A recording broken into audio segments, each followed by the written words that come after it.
I'm going to share how I handle tenants who refuse to pay their portion of repairs. If you are a landlord long enough, you will encounter tenants who do not want to pay for repairs. It can be a stressful time. We alleviate the stress because we have a system to follow when the tenant refuses to pay for repairs. This is Jody Wall with jodywallrealtor.com. I want you to be confident when you encounter a difficult tenant. The repairs are completed. One night our tenant called regarding a plumbing issue. They said the toilet was backing up and they could not get it to flush properly. The next morning we called our plumber and informed the tenant when he would arrive. Our property manager was there to let the plumber into the house. The toilet backed up because it was clogged with an abundance of toilet tissue. Nothing in the piping was defective. According to our lease in this situation, the tenant is responsible for the first $50 of the service call. We informed the tenant of the $50 responsibility. He said he understood and would pay his portion later that week when his rent was due. The tenant refuses to pay. The rent came, but no late fee included. We reached out to the tenant. In the meantime, he had decided he disagreed with our lease and decided he was refusing to pay the repair. We informed him of his responsibility. We follow our lease. We deducted the fee from the rents paid and sent the tenant a notice of late payment.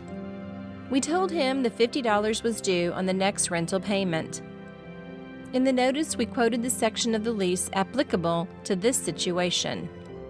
The next month came, and no payment of the $50. We contacted the tenant, who vigorously informed us of his refusal to pay the repairs. The escalation and resolution. We sent another notice of late payment, and we reported to the credit agency notice of late, short pay. The next month's rent came with no additional money to cover the fee. We followed our process and sent the tenant a 3-day notice to vacate, citing the appropriate section of the lease. Upon receiving the notice to vacate, the tenant agreed to pay the money. Conclusion: if we were to do this again, we would send the notice to vacate earlier in the process. There was no need to drag the process out.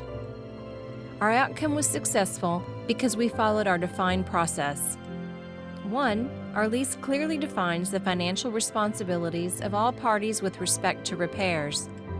2. We go over the lease with our tenants to ensure they understand it.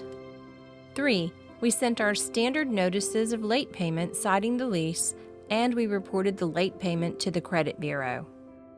4. When the tenant did not respond, we sent our standard notice to vacate. To be successful as a landlord, you need the right tools and the right processes. We use our proven leases and letters. We follow a standard process. We know every tenant is treated fairly because we use the same process for each tenant. Don't be confused what to do when your tenant refuses to pay repairs. Like me on Facebook to learn more about landlord tips and strategies.